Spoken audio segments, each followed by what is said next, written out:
ആലപ്പുഴയിൽ ഭർത്തൃപിതാവിന്റെ ബൈക്കിന് പിന്നിൽ കൈക്കുഞ്ഞുമായി യാത്ര ചെയ്യുകയായിരുന്ന മാതാവിന്റെ കയ്യിൽ നിന്ന് 8 മാസം പ്രായമായ കുഞ്ഞ് താഴെ വീണ് മരിച്ചു.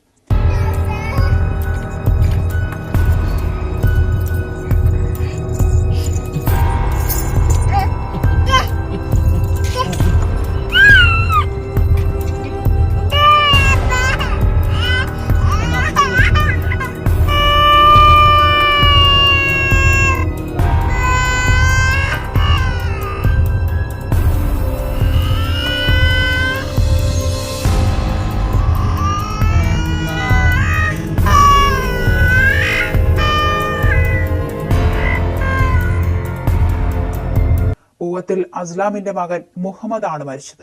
റോഡിന് കുറുകെ അലക്ഷ്യമായി വെട്ടിച്ച വാഹനത്തിൽ ഇടിക്കാതിരിക്കാൻ ശ്രദ്ധിച്ച് ബൈക്ക് ഓടിച്ചപ്പോൾ ബ്രേക്ക് ചവിട്ടിയതാണ് അപകട കാരണമായി മാറിയത്. തിങ്കളാഴ്ച വൈകിട്ടായിരുന്നു ദാരുണ സംഭവം.